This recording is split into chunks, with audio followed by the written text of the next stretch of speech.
On the evening of January 3rd, 1991, a 40-year-old mountain climber named Yi Song felt the wind and snow whipping against his face as he stared up at a mountain peak jutting through the clouds high above him.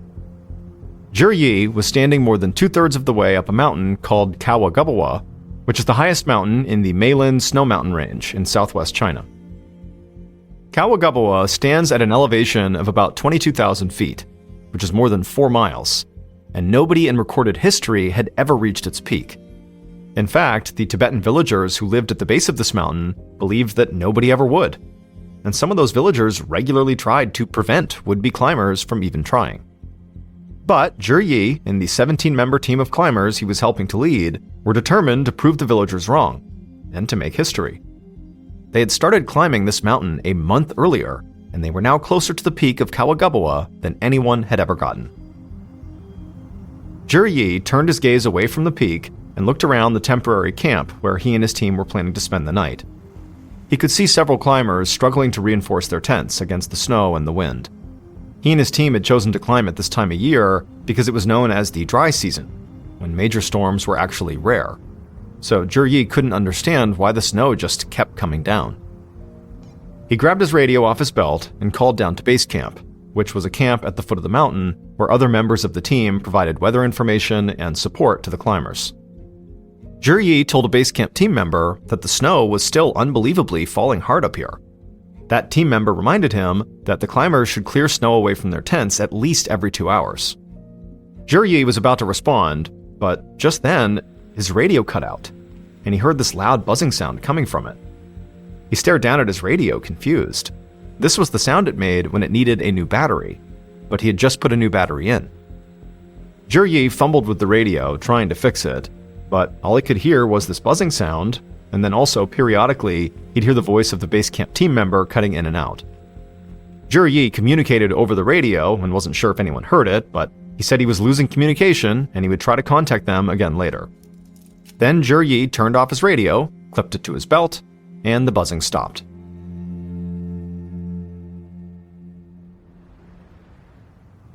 As the sun finished setting, the wind picked up even more. Yi craned his neck upwards again, and he saw that the peak of Kawagabawa had now disappeared in the snow and the darkness. Yi had done lots of difficult climbs in the past, and he was sort of used to running into problems right when he thought he was about to achieve his goals. That was just how mountains worked.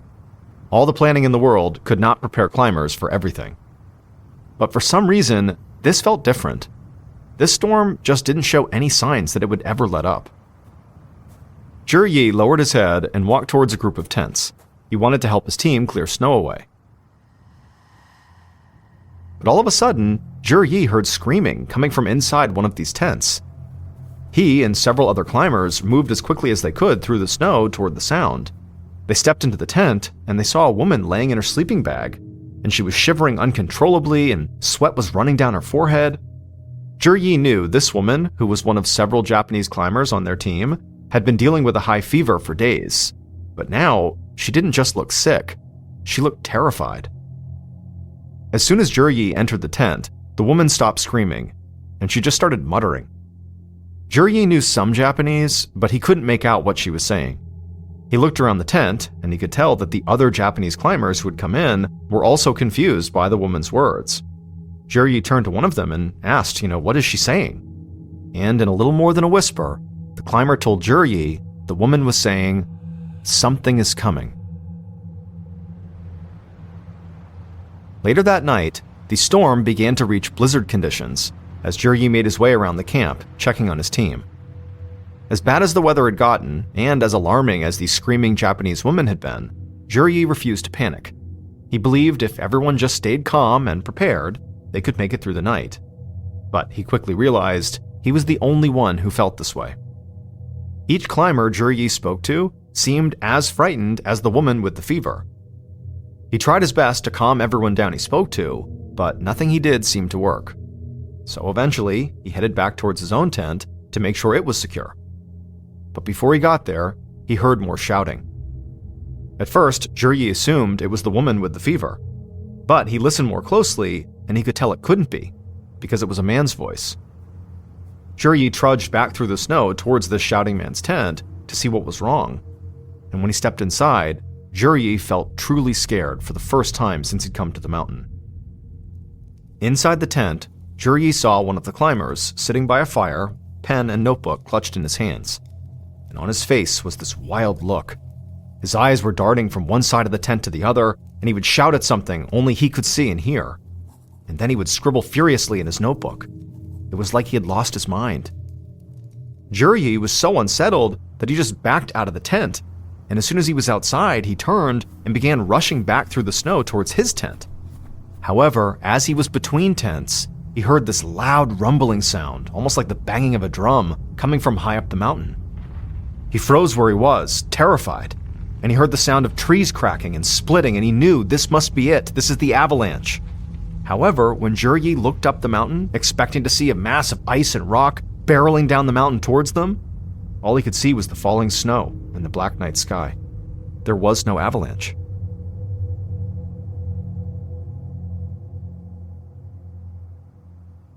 Early the next morning, January 4th, the snowstorm subsided, and the weather on Kawagabawa turned calm and sunny. A team leader down at base camp radioed up to Zhuryi to see how the climbers fared over the night, but Zhuryi didn't respond. So the team leader tried radioing the other members of the team that were up there with Zhuryi as well, but they too didn't respond. And so this team leader sent out a small search team to see if they could get a visual of Zhuryi and the other climbers he was with. However, remember, these climbers were thousands of feet up the mountain from base camp. So under the best of circumstances, it would have been really hard to look up and have seen them. And these were certainly not the best circumstances. There had been this huge snowstorm over the night, a snowstorm that really wasn't even supposed to happen this time of the year, which made getting a visual on Zhuryi and his team nearly impossible. And so this team leader quickly realized that if the climbers had gotten lost up on the mountain, he didn't have the resources to mount an effective search. So he quickly informed multiple government agencies that his team was missing, and then the government took over. That day, the Chinese government launched a massive operation on Kawagabawa. Professional search and rescue teams worked with volunteers on the ground, and airplane and helicopter pilots circled the mountain. But after 2 weeks of this daily intense searching, it became clear Zhuryi and the rest of the climbers, along with any remnants of their camp, had disappeared. On January 22nd, so 18 days after the climbers had gone missing, rescuers abandoned the search, and the government issued an official statement. The statement said that while massive snowstorms were indeed rare for this time of the year, they were not actually impossible to occur. So officials said the storm likely caused an avalanche that wiped out the camp and buried the climbers somewhere they couldn't be found.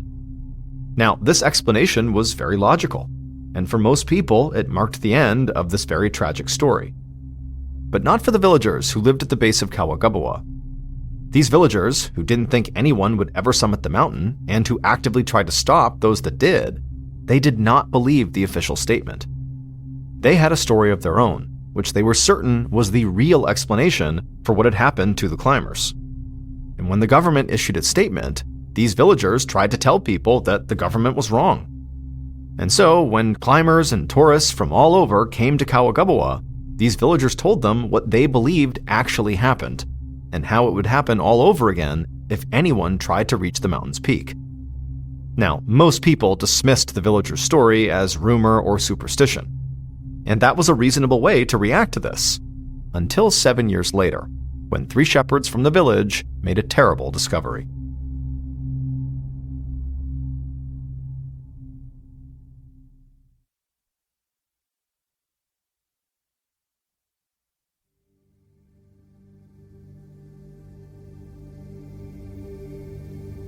Seven years later, on the afternoon of June 18, 1998, 3 shepherds were walking along a glacier near the base of Kawagabawa.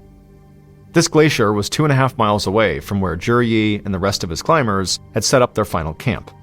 But the shepherds were not there to do any kind of search. This glacier was located near their village, and it was home to a temple that they often visited. So they were talking and walking towards the temple when, just up ahead of them, one of the shepherds spotted something bright and colorful sticking up out of the ice. The group was intrigued, and they began walking towards it, thinking it might be a prayer flag. But as they got closer, and this colorful object came into focus, the group went quiet. And then the shepherds also saw there were other colored objects just like this one scattered around the area. These objects were the bodies of the climbers who had disappeared from Kawagaboa 7 years earlier, still wrapped in the colorful coats they'd been wearing when they headed up the mountain. But what the shepherds could not have known in this moment was that buried under the ice with the bodies was a diary, which one of the climbers had used to record the events of the ascent. It belonged to the climber that Zhi Yi had seen shouting at an unseen force and scribbling furiously on the night they all vanished.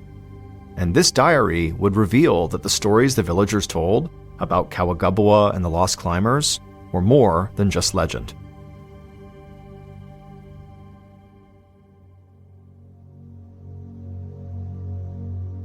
It would turn out there was a very specific reason why these Tibetan villagers believed nobody would ever reach the peak of Kawagaboa. It was because the peak was said to be a sacred place. It was the home of a warrior protector god, and because of this, it was not meant for human beings to climb. The villagers believed that if anyone ever approached the peak, it would wake the spirits of the mountain, and the mountain god would punish them. This punishment would lead to death, but it would not stop there, because the dead would become prisoners of the mountain for 7 years. And these villagers had made their beliefs very clear to Zhi Yi and the rest of his team of climbers who wanted to be the first people to ever reach Kawagaboa's peak. In fact, a group of villagers had heavily protested their climb and warned the climbers that their expedition would anger the mountain god and result in tragedy. But Zhi Yi and the rest of his climbers had not heeded their warnings. The diary of the climber that was discovered along with the bodies recounted what happened as a result.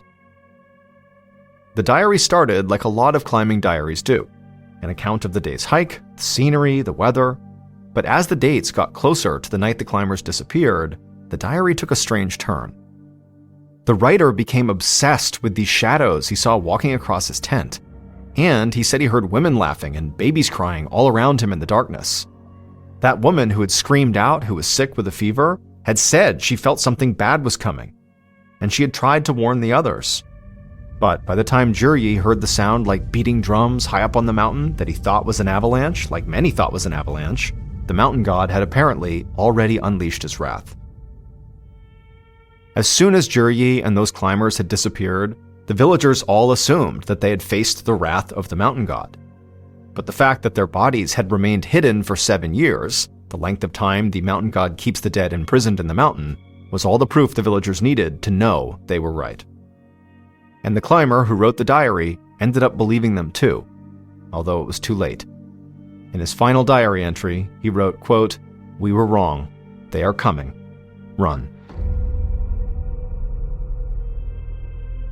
In 2001, 10 years after the climbers had died on the mountain, the Chinese government banned all mountain climbing activities in the Meilin snow mountain range. To this day, still, nobody on record has ever actually set foot on the peak of Kawagaboa.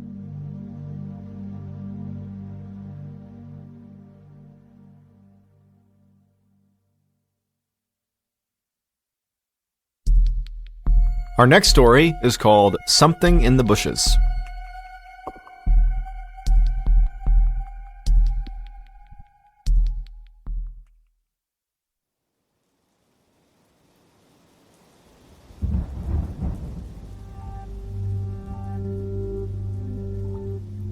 On a June day in 1953, a 31-year-old American doctor named George Moore stood in a small mountain campsite in Nepal, staring out at a massive rainstorm forming on the horizon. George had been in Nepal, which is a country south of China, for 8 months, leading a small medical team trying to stop the spread of diseases like malaria in villages all across the region. This was groundbreaking work in 1953, and it was starting to make George famous back home in America. And here in Nepal, he had already become a trusted figure among the villagers, many of whom had never seen a person from the West until they met George. But right now, a group of these villagers were scrambling to get George out of their village. And this was because of the storm that George was looking at. One of the villagers pointed at the clouds and told George this was not a regular thunderstorm. The monsoons were coming. And once the monsoons hit, the only dirt road that led back to George's base in the city of Kathmandu would flood very quickly.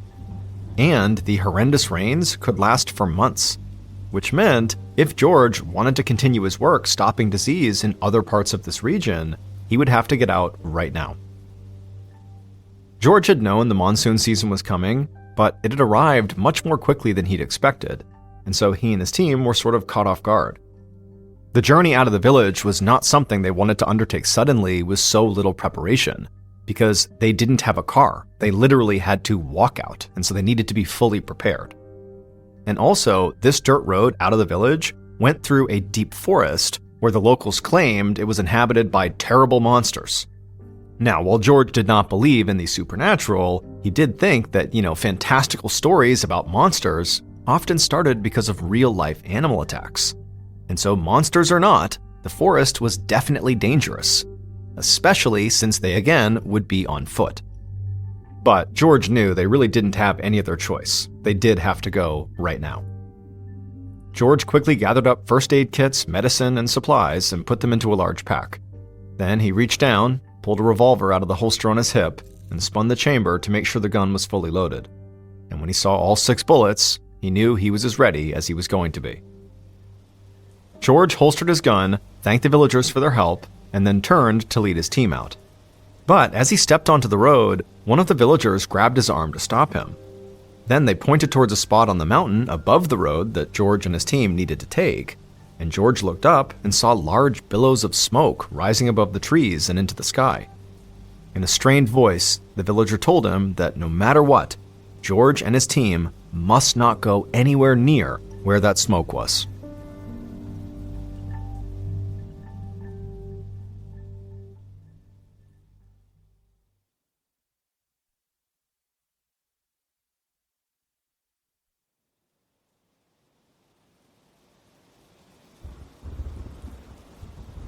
The storm continued to move in as George and his team began their journey. The men were getting wet and muddy, and the thunder was so loud it made their bodies feel like they were vibrating. But the rain really was not their biggest problem. Because by the time they had gotten maybe a mile or so from the village, a thick fog had rolled in and covered the entire road. And then suddenly, it was like the fog got so intense that George couldn't even see his team anymore. George did his best to try to walk as straight as he could, doing his best to stay on the road, but the fog at this point was so intense, he couldn't even see the ground, so he didn't even know if he was on the road. And then in the back of his head, he couldn't help but have this fear that because he didn't know where he was going and couldn't see his team, that he would unwittingly walk over to the place where that smoke was coming from. But he reassured himself that that couldn't possibly happen because the smoke looked really far away when they had set out, and this fog had only really rolled in for the last couple of minutes, so there's no way he could have gone all the way over there. But as George stumbled along, bumping into trees and feeling totally disoriented, the fog only seemed to grow thicker. The sound of the wind and the rain swirled around him, and George started to feel really disoriented, like he was in a dream or something. Then this horrific shriek cut through the pounding of the rain and the howling of the wind. It didn't sound like a person. It sounded like a wild animal, although George had no idea what kind it was. But George didn't need to know what this animal was to know it was a threat, and he needed to get away from it fast. So he turned and just began hustling in the direction away from the sound. But again, he could barely see. He was bumping into trees, he was stumbling on rocks. At this point, he knew he was well off the dirt road, but had no way of getting back to it. He didn't know where his team was, he called out to them, but didn't hear back. I mean, he's totally panicking at this point. And after a few minutes of trekking away from that shrieking sound, suddenly something huge and dark loomed up in front of George. For a second, he flinched, like somehow that shrieking animal had paced around him and now was stopping his way. But then he realized what he was seeing was actually this huge boulder. Frantically, he began climbing the boulder, thinking if he got to higher ground, he'd be safe from whatever was shrieking behind him. And as George climbed, he heard a voice call out to him. It was a member of his team. It was an entomologist. And amazingly, he was right behind George, standing at the base of the boulder. George just hadn't seen or heard him. The entomologist also seemed panicked and began climbing as well, and while he did, he shouted to George that he just heard movement coming from the plants. and so whatever animal was out here that this entomologist had also heard was clearly close by. George and the entomologist made it to the top of the boulder. They stood there, shivering and muddy, still surrounded by fog. George could feel his heart pounding, but he tried to hold his breath and not make a sound. The two men listened, trying desperately to hear any sign of this creature that had shrieked. But there was no more sound. It was silent. But seconds later, the men heard a new sound. It was like something was moving quickly through nearby bushes down below the boulder. George and the entomologist crouched down, trying desperately to see what was down there. And as they did, they saw the shadow run through the fog. On instinct, George put his hand on the grip of his gun, but he didn't draw, and now neither of the men moved a muscle. Then another noise came from the fog. George thought it sounded like grunts and teeth chattering. For a second, everything fell silent again. Then George heard heavy footsteps nearby. He started to shake with fear, but at the same time, he was desperate to see what was coming. So he leaned forward over the boulder as much as he could, trying to look down to see what this thing was. And suddenly, through the fog, he saw a pair of bright yellow eyes staring right back up at him. George tried to get back up, but it was like he was frozen. He just crouched there staring at the eyes in the fog. And slowly, he saw more pairs of yellow eyes appear in the fog. And he saw shadows of what looked like long tails whipping back and forth. Instantly, George thought of the monsters from the villagers' stories. But he told himself that's ridiculous. These were clearly just langur monkeys. He reminded himself that he was a doctor, a scientist. There had to be a rational explanation. These were just animals. They couldn't be monsters. But then one of these creatures moved forward and put its claw on the boulder and began to climb up. And at this point, George finally got a clear look at it. He saw this thing stood at least 5 feet tall, much bigger than any of the langur monkeys or any other monkeys that inhabited this forest. And instead of fur, it had gray skin. But most terrifying was its mouth, which was unnaturally large, stretching almost from ear to ear.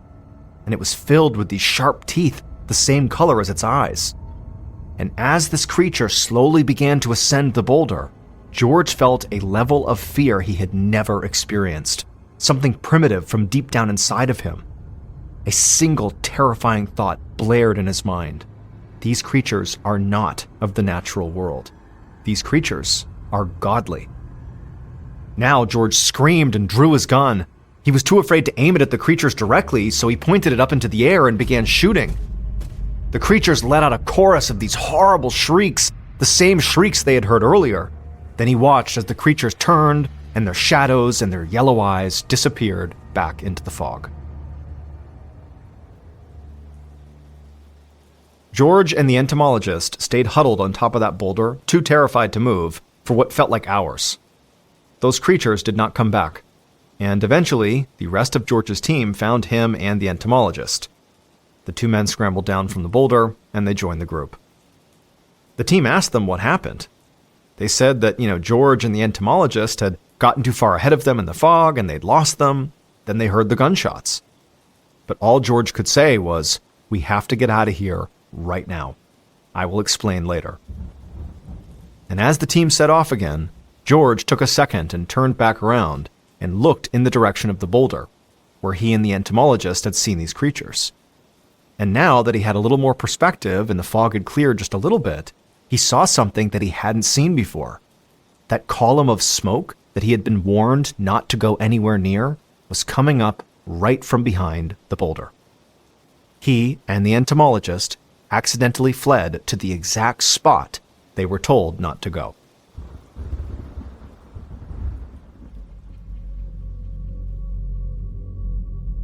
That night, after a long hike, George and his team finally made it to their base.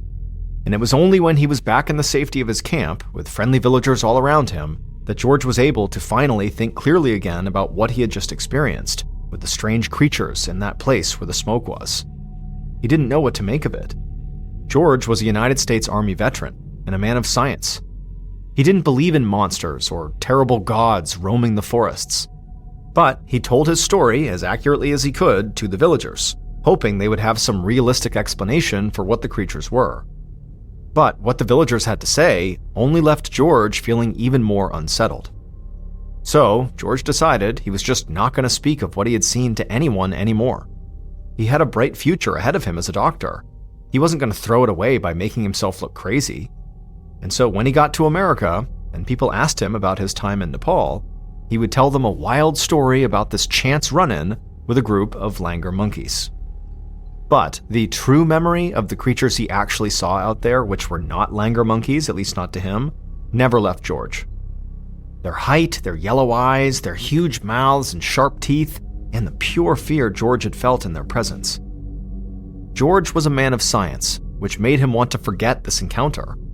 But he was also a man of truth, and so after spending years with these memories in his head, George came to believe that he had a duty to tell the truth about what he actually saw, no matter what the consequences were. And so, in 1957, 4 years after his encounter in Nepal, Dr. George Moore published a first-hand account of what he had seen in a magazine article that was titled, "I Met the Abominable Snowman." In this article, he explained that the place on the mountain where the smoke was rising, where the villagers warned George not to enter, was called the House of the Gods. And the House of the Gods was home to the Yeti. A Yeti is an ape-like creature said to live in the Himalayas, and is similar to Bigfoot, but thought to be a bit shorter. In the West, the Yeti is often referred to as the Abominable Snowman. And in his article, George said he'd come face to face with a pack of them in Nepal. Telling the world what he'd seen did not adversely affect George like he'd feared. He went on to have a long, successful career and is still considered a pioneer in the field of medical outreach. And because of George's standing as a doctor and researcher, his encounter in Nepal has remained one of the most highly credible cryptid sightings in modern history. And so, as much as some explorers and scientists might think we can fully understand the natural world, both of these stories are proof that you can't.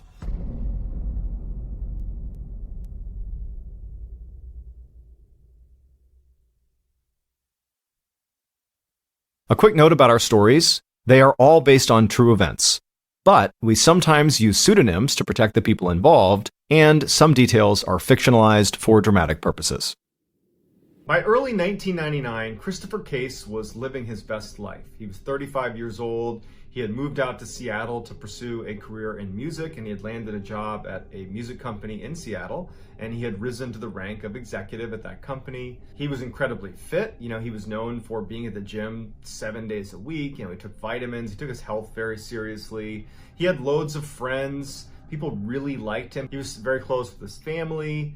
And, despite all that, despite his popularity and success, he had been single for years. And even though he was not actively seeking a companion, his friends and family were continuously trying to set him up on dates. But Chris would prefer to not go on a date and actually stay home by himself and listen to music, because Chris had an obsession with a very specific type of music. He loved music from ancient times, specifically from Egypt. And so he would stay home instead of go out on dates and, crush ancient Egyptian music. That was like his idea of a great night. On April 11th of 1999, Chris was on a business trip because part of his job required a ton of travel. And he was on a trip with a couple of his coworkers who were also friends of his. They go out to San Francisco, and on the 11th, they decide to go out for dinner that night. And one of his co-workers decides to bring along a friend who was someone that lived in the area. So they get to dinner, and one of them has their friend, who's an older woman, very attractive, very kind of intense looking woman. She was about 20 years older than Chris. That was his guess. And she sits down, and the four of them are just kind of having a nice conversation. And at some point, the older woman really takes an interest in Chris. And Chris takes an interest in her because it would turn out that they had a lot in common. And then she actually admitted to him that she was really into music from ancient times and actually has a specific interest in music from ancient Egypt. And so to Chris, he's like, how can this be? And he's like, this is my passion. I love that type of music. And they really hit it off. Now, Chris was not looking for any sort of romantic involvement with this woman. He was just so excited to talk about something he loved. And so all night, Chris and this older woman are chatting it up and they're super into each other. He was looking at her purely from a platonic sense, but it was becoming clear by the end of the night, at least Chris was realizing this, that she was looking at him with a romantic angle. She was interested in Chris. And in fact, right as he's kind of realizing this, she asks him if he wants to leave with her and go back to her place. And he politely declines because he's not interested. He loved chatting with her about music and other things they had in common, but he wasn't interested in her romantically. And she became a little bit more aggressive and said, no, come on, let's get out of here. I got a place right down the road. We can go listen to music and hang out in my place. And he felt really uncomfortable and he kept saying no, but she wouldn't let it go. And so finally, as she's literally trying to get him to say yes, he says, hey, you know what? I've had a long night. I'm going to go. And so he stands up to leave, and the woman goes from being very flirtatious and friendly to very angry at Chris. And she looks at him and kind of abruptly says to him, I'm actually a witch, and I'm going to put a curse on you. You're going to be dead within a week. Okay. And he just leaves. So the next morning on April 12th, Chris gets up and he heads to the airport and he flies back to Seattle. When he lands in Seattle, he calls his friend Sammy, who was one of his very close friends back when he lived on the East Coast. He just wanted to share this weird experience with a close friend. And so they're kind of laughing about the whole thing. Neither of them are taking the curse seriously at all. It was like, you really dodged a bullet. It's good you did not go home with her. So in good spirits, Chris hangs up the phone with Sammy, and for the next 24 hours, Chris would fall right back into his regular daily life in Seattle. Nothing out of the ordinary happened. But all that would change starting the night of April 13th, which would have been 48 hours after his encounter with this woman in San Francisco. So Chris lives alone. He doesn't have pets. And he gets into bed that night and he's laying there, and before he falls asleep, he hears whispering coming from outside of his bedroom in the kitchen area, kind of near the front door. And he's thinking to himself, like, I didn't just hear whispering. Like, what? No one's in here. What's going on? And he's hearing the whispering, and then it kind of stops. And before he gets up to investigate, he's like, okay, I probably was just hearing things. That wasn't real. And he's just kind of laying there trying to go to sleep, and then he hears it again. Except now it's not coming from the kitchen area. It's coming from a separate area in his apartment outside of the room he's in. And so now he's wondering, like, did someone sneak into my house? Like, is there a burglar in my house right now? And so he quietly gets out of his bed and he walks over to his door, he opens it up, and he can still hear the whispering, and it's coming from like his laundry room a little ways away. But as soon as he opens the door and he pokes his head out, the whispering stops.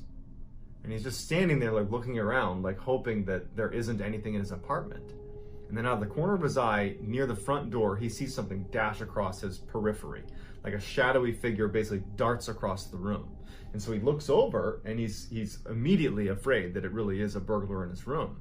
And as he's looking, he's turning the light on next to him, and he's looking around, and he starts hearing the whispering again, and now it's coming from another section of his house. So he just starts turning on all the lights and looking around to try to, like, make sure no one's in his apartment. He's not even thinking about the whispering. He's just looking for this shadowy figure that he saw run past him. And so he's looking all over his apartment. All the lights are on. It's a small apartment. And as soon as he feels comfortable that the door is locked still, everything's locked, and there's nobody here, that's when he realizes that whispering is still happening. And so he turns back around, and now the whispering's coming from his bedroom where he was.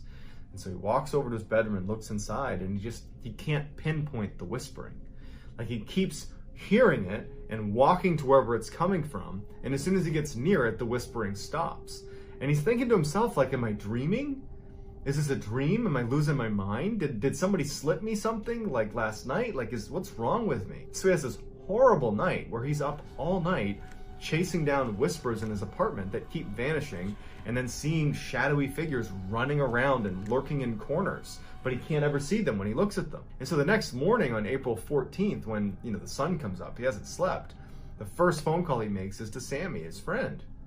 And he's totally panicked, and we know about this phone call because Sammy would tell police about all her interactions with Chris over the course of this week. She would say that he was totally panicked. And she even thought, as she's taking this phone call, that it's just so weird, that Chris is scared of noises in his apartment and, like, figures moving around in his apartment, because it's so unlike Chris. definitely a skeptic. He's just like he's a no BS kind of guy. So the idea that he would suddenly be terrified of something paranormal running around his apartment just seemed so unlike him. But as she's listening to him, he was so scared about what was in his apartment.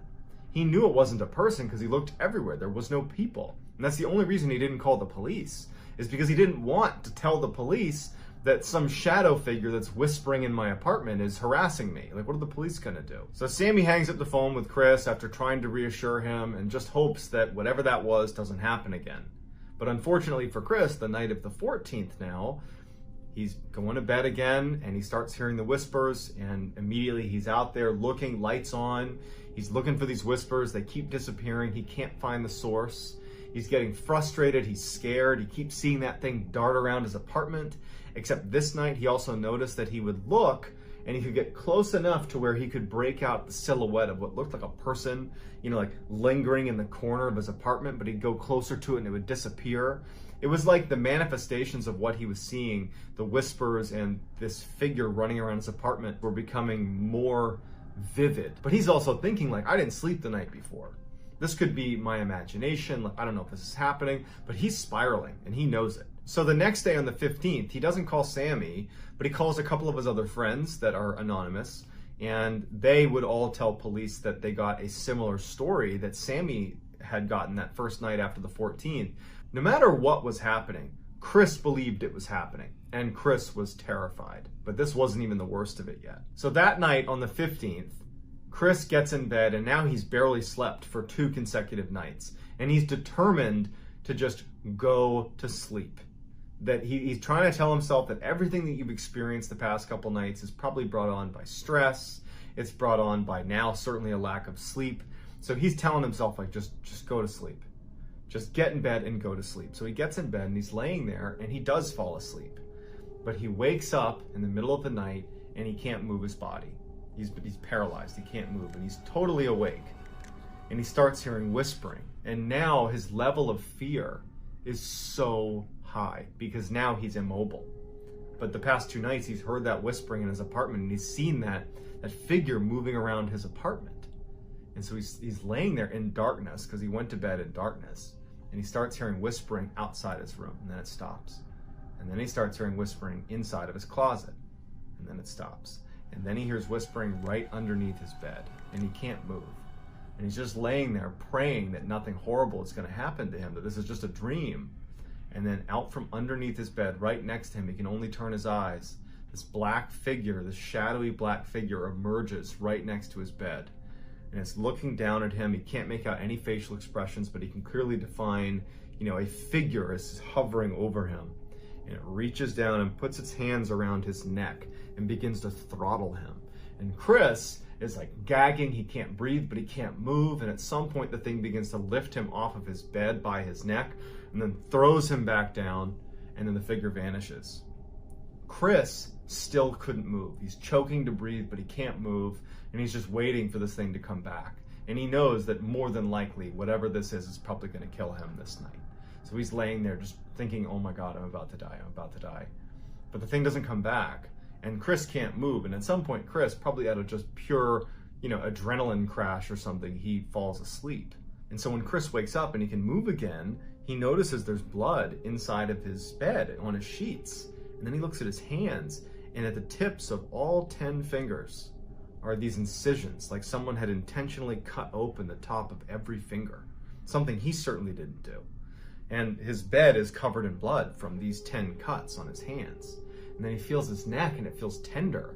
And it turns out he had marks on his neck. It was all bruised up from this thing choking him out. And it brought him back to, like, that really happened. He's now, like, actually in fear for his life. Chris immediately calls Sammy and tells Sammy everything that happened, and Sammy can't believe any of it. She felt helpless because she's on the other side of the country. She can't help him, and Chris is just petrified. And he's like, he can barely speak, he's like unable to articulate what's happening. He's describing these cuts on his hand and his neck, but there's no one in his apartment. And Sammy's trying to get him to call the police, but Chris is like, I can't call the police. What am I gonna tell him? That a shadowy figure is coming in my apartment and choking me? They're gonna think I'm crazy. Chris decides he's gonna approach this head on. Maybe that woman in San Francisco did put some curse on me. I need to at least research it. And so there was a religious bookstore right near his house that he figured might have some things on demonic possession and demons, the occult. And he goes in there and he kind of awkwardly approaches the store owner and is like, I'm looking for, books about demons and witchcraft and like how to protect yourself against that. And the guy points him towards a section of the store. And so Chris goes over there, he scoops up a whole bunch of books. He also buys like a whole bundle of crucifixes. So like at least 10. So he's got all these crucifixes, he's got all these books about demonic possession and witchcraft. He buys all of that and he leaves and he goes back to his apartment. When he gets back, after doing some research, he ends up putting these crucifixes all over his apartment, like every room. And he takes salt and he draws a line all through his apartment against the baseboard of every wall in the house. And at every corner of the house, he'd pile up little piles of salt. He was gonna do all the things that people say to do if you're dealing with demons or ghosts or anything through witchcraft. He was kind of grasping at straws a little bit. So he went out and did everything he thought he could possibly do to protect himself. That night, which was April 16th, we don't know what happened to Chris, but something scared him so badly that in the middle of the night, in a full panic, he runs out of his apartment and he checks into a hotel and does not stay at his apartment. The next morning, April 17th, when Sammy called Chris to check on him. Now remember, this is 1999. There was just landline phones. So she calls his landline at his apartment to check on him. There's no answer because he's not there. He's at the hotel. And Sammy, who's been speaking to Chris and other friends that have been speaking to Chris, and everyone's concerned about his mental health and what's going on with him, when she doesn't get Chris to pick up his phone, she calls the police and she says, hey, I'm concerned about my friend. Can you do a welfare check on this guy? And they go over to his apartment and it's locked. And they kind of look in the windows and everything just seems kind of quiet. And so they leave and they tell Sammy like, hey, look, it's locked. We can't really do anything. Let us know if you don't hear from him in the next couple of days. And so that was it. And so Sammy's like super concerned. And so she goes to work on the 17th. And then when she gets back, she has a voicemail from Chris, who had called her at some point during the day while she was out. And on the voicemail, Chris tells her in a voice that was different than the past few days. The past few days, he was scared. He was really scared. This time, he is defeated. He was like resigned to whatever was going on. And he says to Sammy on the voicemail, he's under attack. And that tonight, they're gonna kill me. And there's nothing I can do. As soon as she's done listening to the message, Sammy calls Chris, but she can't get in touch with him. She knows she just talked to the police who were there at his apartment that day. They're probably just gonna tell her like, hey, wait until tomorrow. We just told you, earlier, just give it a couple days. And so she just decides that she's gonna go to bed and she's gonna try calling him again on April 18th. On the morning of April 18th, Chris didn't show up for work. And word got back to Sammy, who was already going to reach out to Chris that morning anyways, but the friends and family are talking about what's going on with Chris. And so word got back to her that Chris had missed work. And so she calls Chris, he's not picking up from his landline. And now she calls the police back and she says, hey, you were there yesterday. I know it was locked, but he hasn't shown up for work today. Everybody's concerned about him. Can you please go over and check? And so the police go back over to Chris's apartment. And this time, the front door is unlocked. And they go inside and they're met with this very strange scene. You have all these crucifixes that are on the wall. You have the salt that lines every room in the house. There are all these candles that have burned down to the wick. There are little scraps of paper all over the apartment that were handwritten, little messages that Chris was leaving all over the house, warding off spirits and demons. It just looked like out of a Hollywood set for some demonic movie or something. And they search the house and there's no sign of Chris. They're yelling for him. There's no sign of him. And they make their way into the bathroom where they discover Chris's body. Chris was in his bathtub, no water in the bathtub. He's fully clothed. There's all these candles all around the outside of this bathtub. There's, more crucifixes and weird relics that are in the bathroom with him. And he's on his knees and he's slouched up against the wall with his hands kind of tucked against his chest. He had no external injuries. He was just dead. And so the police take Chris's body and the coroner comes in and does a report, and it comes out that Chris died of natural causes. He died of a heart attack. And so when friends and family saw that that was his cause of death, they didn't buy it. They were like, I don't know how to describe what happened to him. But over the past 7 days, Chris went from this happy, healthy, successful guy to a complete raving paranoid lunatic. And no one knows why. You know, it's certainly possible that it was just a very poorly timed heart attack, you know, mixed in with someone having a psychotic break. Or some people say that he really was cursed by that woman in San Francisco, and that was the result. I mean, she said, you're going to die within the week, and he literally died within the week.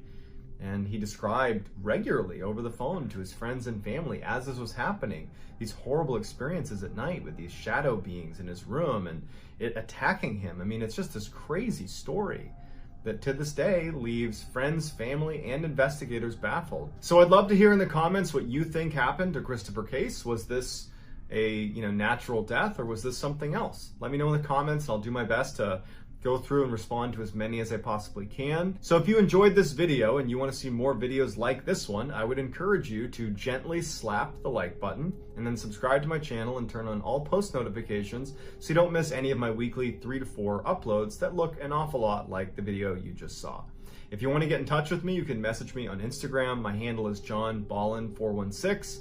Also, I'm very active on TikTok, where my handle is MrBallen's, so the same as my YouTube. If I told you to picture the Amazon rainforest in your head, you would likely picture a dense tropical wilderness full of amazing and exotic animals. And you'd be right, that is a good representation of the Amazon rainforest. But what a lot of people don't know is that the Amazon rainforest is also home to a massive city. It's called Manaus, and it sits right in the middle of the Amazon rainforest, right along the Amazon River. And it happens to be one of the most violent places in the entire world.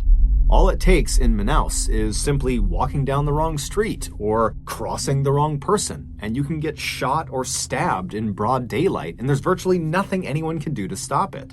In 1989, a 31-year-old former police officer named Wallace Souza decided to make a TV show about what it was actually like to live in his hometown of Manaus. And unlike other crime shows in Brazil that often censored out the most graphic content they covered, Wallace decided he wasn't going to do that.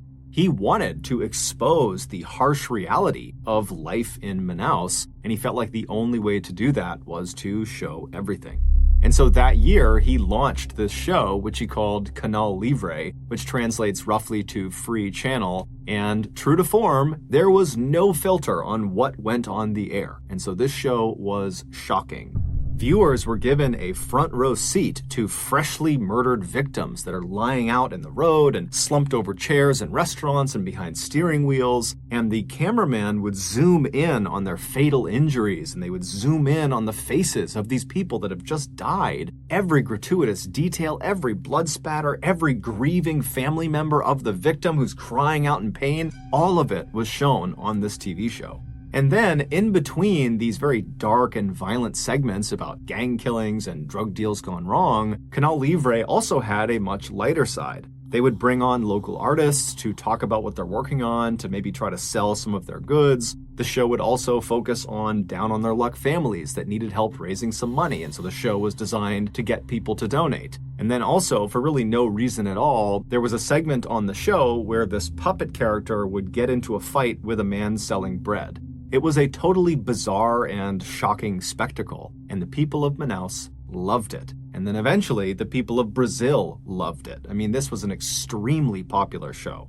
Because Wallace was often on camera on Canal Livre, he became very famous and very recognizable. And so when he would walk around Manaus, people would see him and literally just start clapping and cheering for him. And as he and his show became more and more popular across South America, Wallace decided he didn't just want to report on crime, he wanted to fight crime. So, on air, Wallace began berating the government for not being able to protect its citizens, and he berated the police for not being able to catch the criminals. And then off the air, Wallace campaigned for and was elected to political office in Manaus, where he continued to push hard to reduce crime in the city.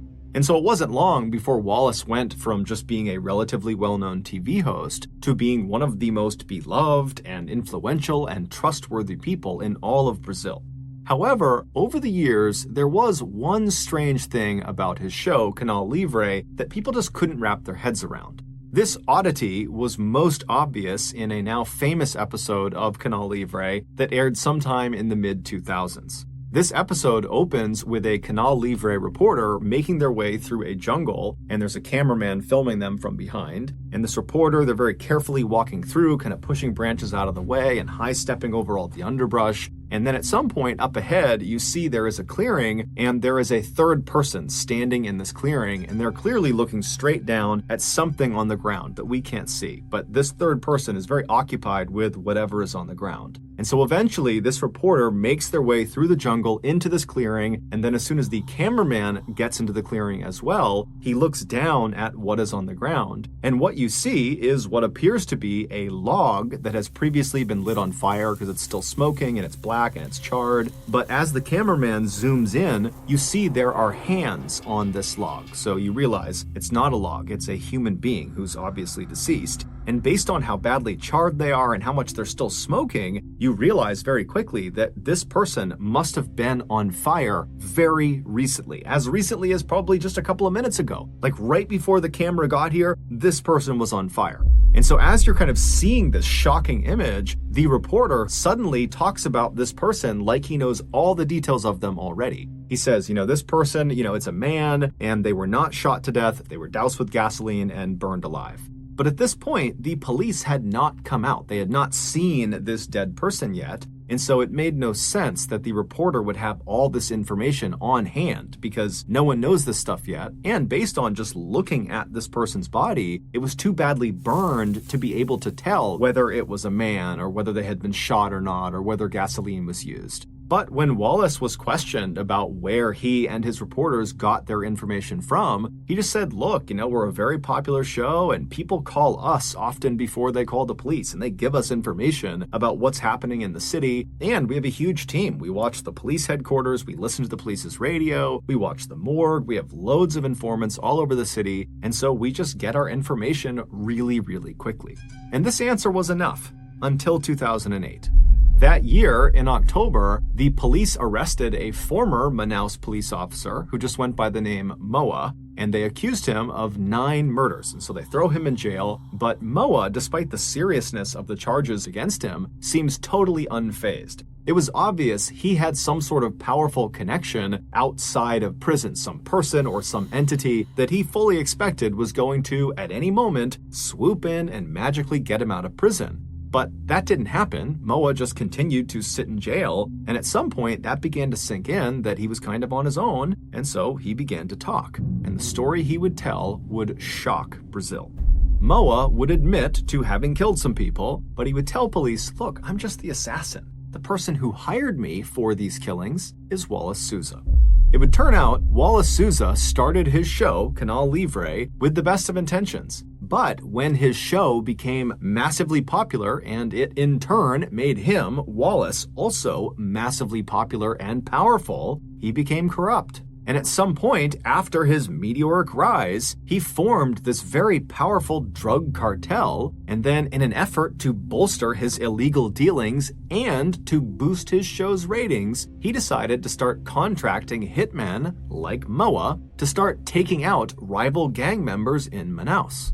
And he would tell the hitman how he wanted them killed and where he wanted them killed and at what time. And then after the hitman agreed to do this, he, Wallace, would go tell his camera crews exactly where to go and at what time so that they would be arriving at the murder scene literally right as it was happening or right afterwards, allowing them the opportunity to get all the gory footage before anybody else.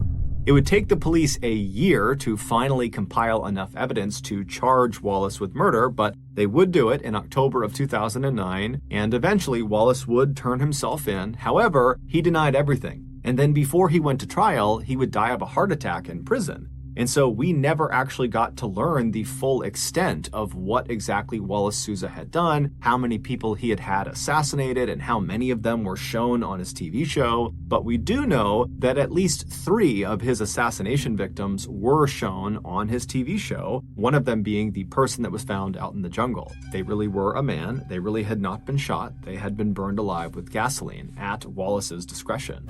But in the end, the person who paid the highest price for the Canal Livre killings was Moa, the hitman who blew the whistle on what was going on with the show. On New Year's Day in 2017, a crime syndicate overran the prison where Moa was being held. Now, they had lots of targets of people they were going there to kill, and one of them was Moa. They were furious with him that he spoke to police and gave up information about the drug trade in Brazil. And so eventually, this angry mob of gangsters made their way over to Moa's cell, and when they found him, he was pressed up against the back of his cell wall, basically as far away from the bars as he possibly could be, and he began pleading for his life, and this horde was not having it. They were only there to kill him. And so they all have machetes and knives, and they're looking at him through the bars, and they say, we're going to come in there, we're going to cut you to pieces. And so then they start banging on the door, they're trying to hack the lock open, and Moa, he can't do anything. All he can do is kind of just keep himself all the way to the back of the cell and hope they don't get in. And eventually, they can't open the door, and they know it. And so they do the next best thing. They reach through the bars with a lighter and they light Moa's mattress on fire. And so Moa was trapped. He had nowhere to go, and so eventually the fire reached him and he burned alive.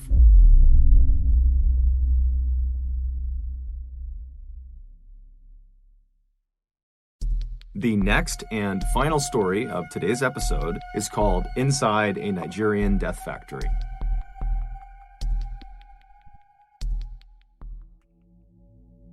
In Nigeria, motorcycle taxi drivers are called Okadas, and in Ibadan, which is one of Nigeria's biggest cities, home to 3.5 million people, there are a lot of Okadas. However, despite their massive numbers, these Ibadan Okadas are actually a fairly tight-knit community made up primarily of young men. And so in early 2014, when 2 of these Okadas went missing, the community immediately found out about it and was really concerned. And when the police did not appear to be doing much to actually go out and find these 2 guys, the community of Okadas decided to launch a search of their own. Basically, as they went about their day, driving around the city, dropping fares off, all of these Okadas would be going down side streets and looking in back alleys and checking all over the city for their missing members. But despite their best efforts, they never could find them. Then, on March 22nd of that year, a 3rd Ibadan Okada vanished. He was a young man named Lanre Sidiku, and unlike the other 2 riders who went missing while they were at home, Lanre went missing while he was working.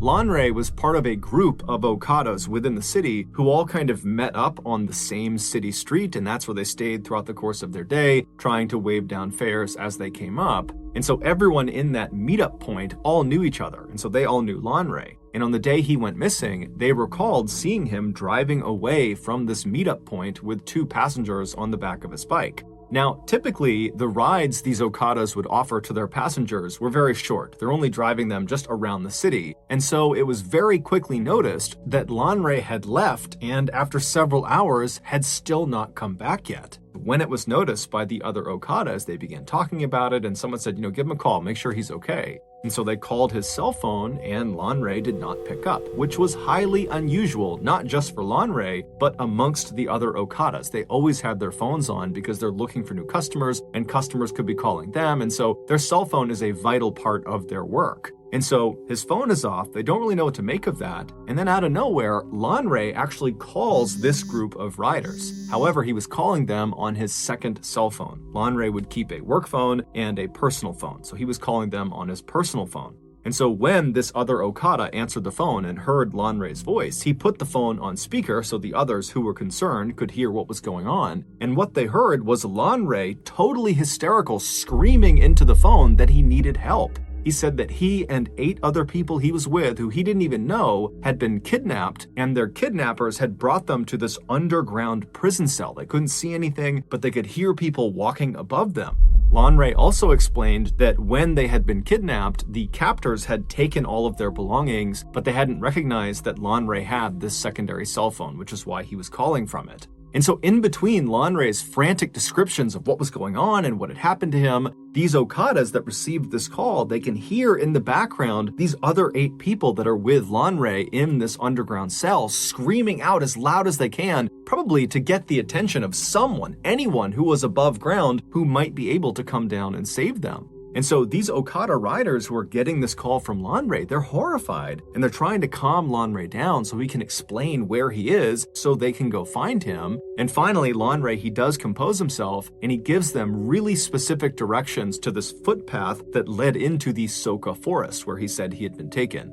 The Soka forest was a very dense stretch of wilderness right on the outskirts of Ibadan. Lanre would tell them that he had no idea where specifically in the Soka forest he was. However, he said, if you just keep walking on that path, eventually you'll hear us calling out from underground and you can come and save us. And so as the riders turned on their bikes and they got ready to head out and go rescue their friend, they told Lanre to stay on the line. Let us keep talking to you until we find you. But as they're telling him that, his phone abruptly cuts out. And then when they tried calling him back, his phone was off. About 40 Okadas from Lanre's meetup spot took off together and sped down city streets until they hit this major highway that would take them out of the city. And then once they were out of the city, they went down this other road that brought them right towards the Soka forest. And then as this road put them right up against the tree line on their left side of the Soka forest, they all began looking for the 2 burned out cars that Lanre had said marked the beginning of this footpath they were looking for. And so sure enough, they find these burned out cars, they park all their bikes off on the shoulder of the road, and they quickly realize that this really is a footpath only. There's no way they can get their motorcycles onto the path, not only because the burned out cars are blocking their way, but because the path itself is so overgrown with vegetation. I mean, they can barely see the path, let alone drive something through it. And so the men leave their bikes by the side of the road, and then unarmed, they walk past the burned out cars onto this path, and then because it was so narrow, they had to walk more or less in a single file line into the Soka forest. And so as these men are basically marching into the woods, they're not making any sound, because again, they're trying to listen for the sound of their friend and the other people that have been taken captive somewhere underground.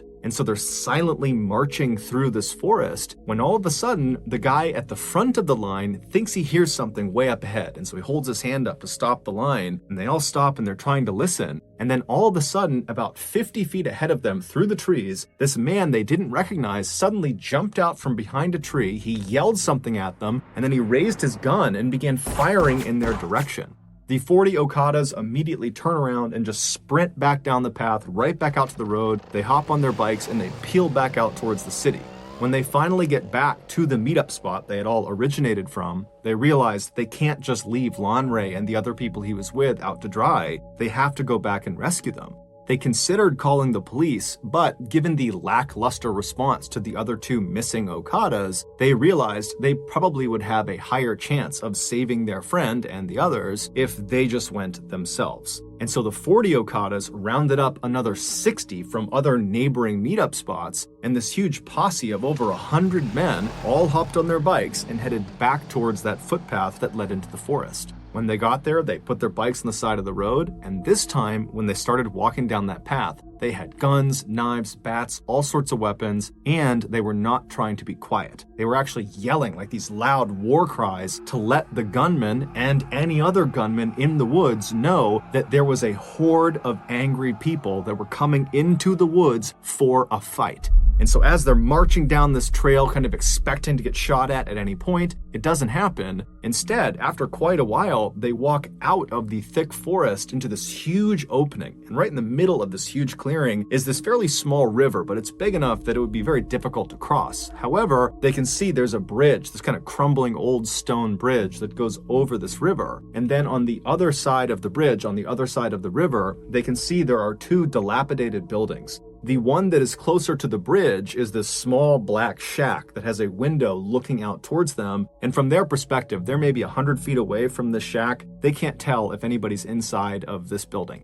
And then the other building was much bigger than the shack. It was this huge kind of broken down warehouse that had big, tall cement walls. And then all around it was this huge chain link fence with barbed wire wrapped around the tops. And so this huge posse of Okadas, they come storming out of the forest and they run over to that bridge, which is the one way across. And as they get on the bridge, they're kind of scanning the 2 buildings. They're not seeing anybody. And then one of the men, they look down underneath the bridge and they actually see Lanre's motorcycle. It's lying on the banks of this river, kind of tucked up underneath the bridge as if someone had stolen it. And so everyone already knows Lanre is somewhere over here. We're going to go find him. And so the men, they get over the bridge, they go to that first building, that black shack, and they open up the door. It's a plywood door, and there's no one inside. But the shack is literally stuffed full of hundreds and hundreds of articles of clothing and shoes. And so after kind of looking this over and not really sure what to make of it, the posse moved on from the black shack and made their way up to the fence right in front of this huge warehouse. And when they reach the fence, they're kind of expecting to be met with some sort of resistance. I mean, the last time they were out here, they got shot at.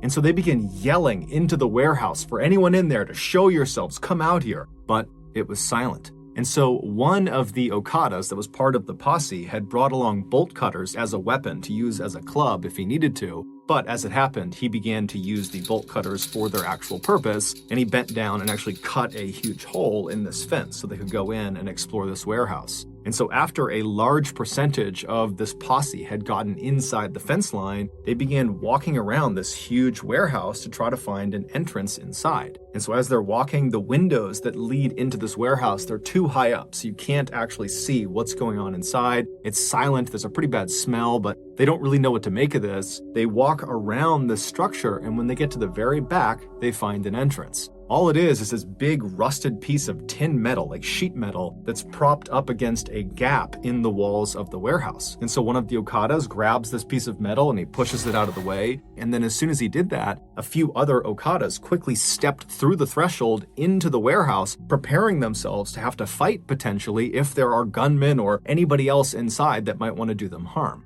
But as soon as they see what is inside of this warehouse, they immediately lower their weapons and just stare in abject horror.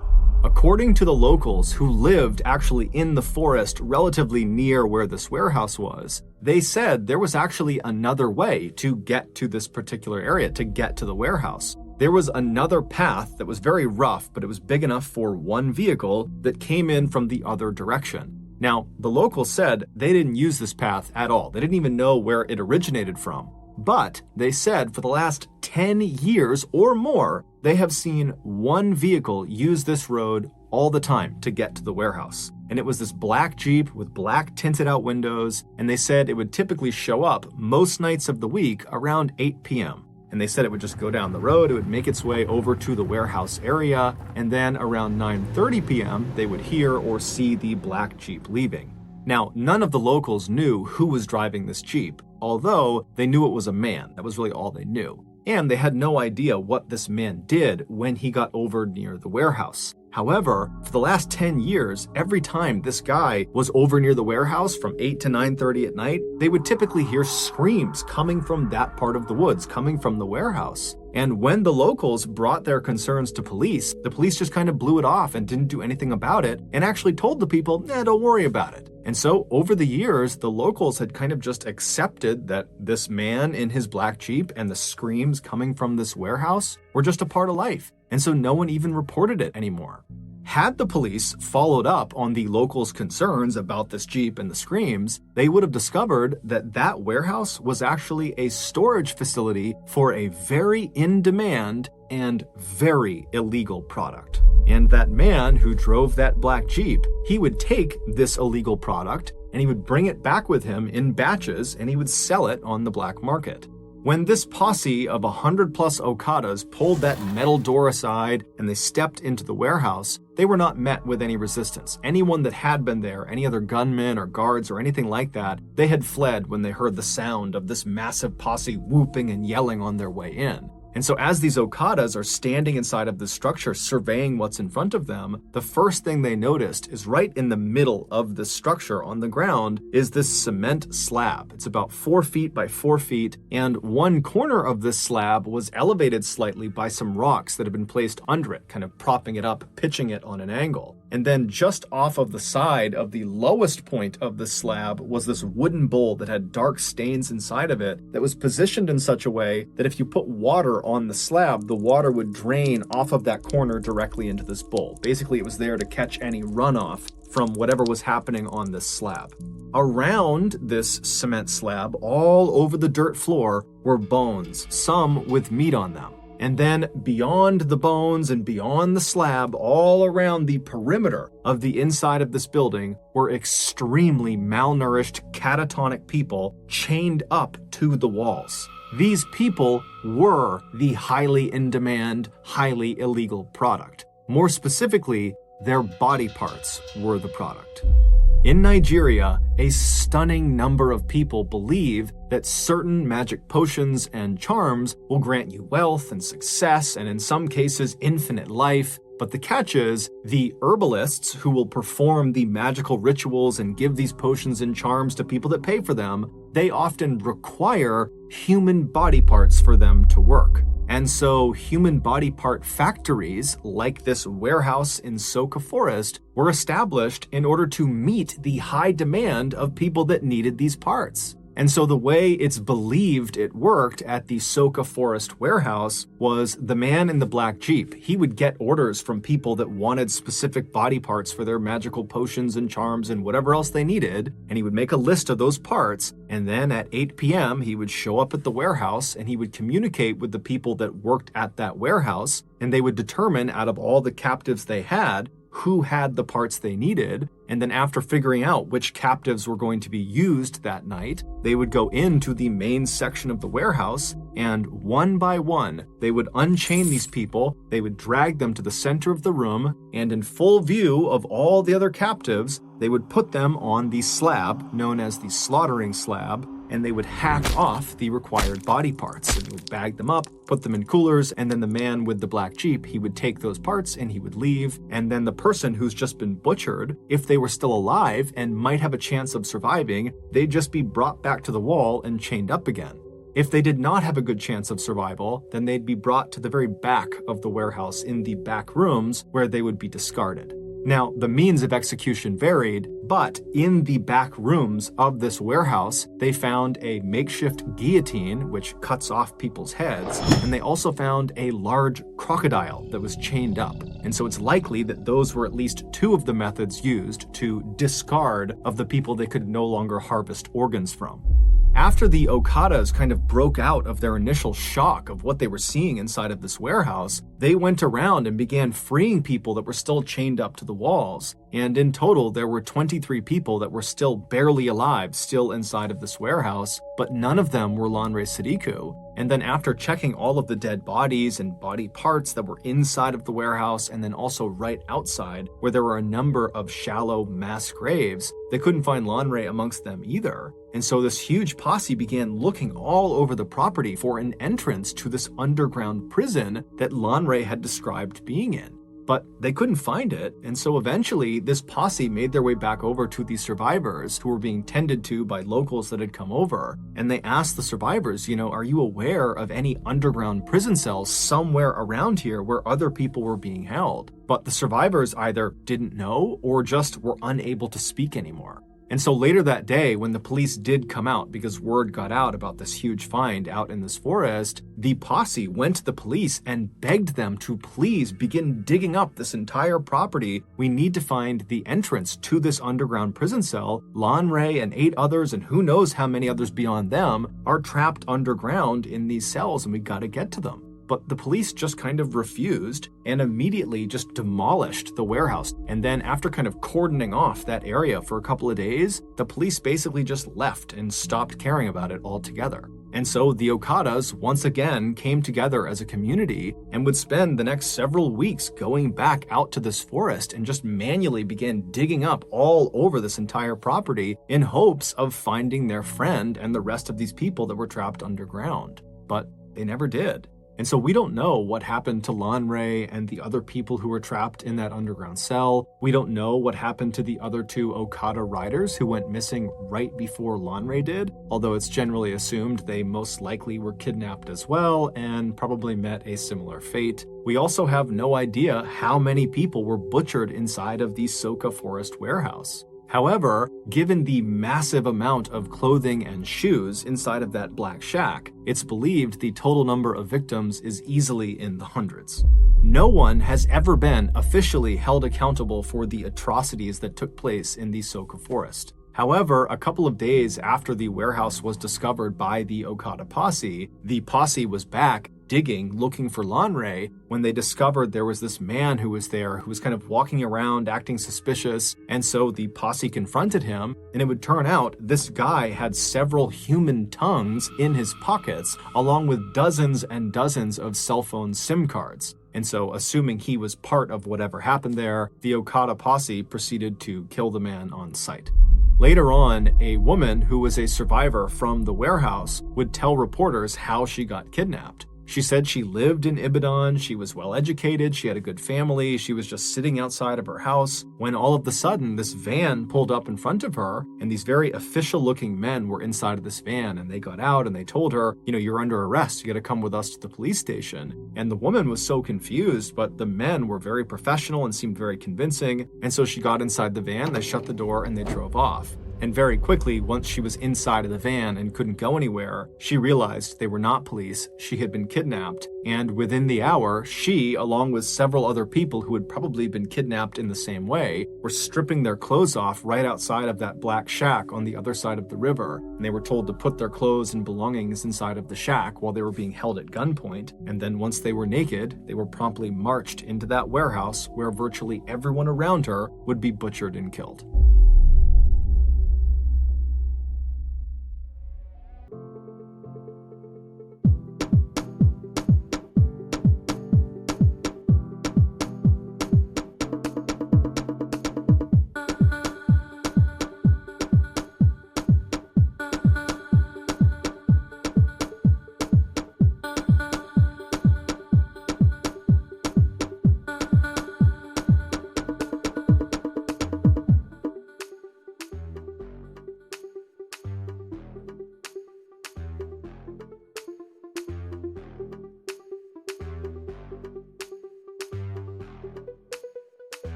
Thank you for listening to the Mr. Ballin podcast. If you enjoyed today's stories and you're looking for more bone-chilling content, be sure to check out all of our studio's podcasts.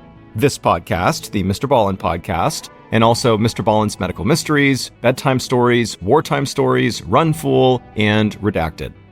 Just search for Ballin Studios wherever you get your podcasts to find all of these shows. To watch hundreds more stories just like the ones you heard today, head over to our YouTube channel, which is just called Mr. Ballin.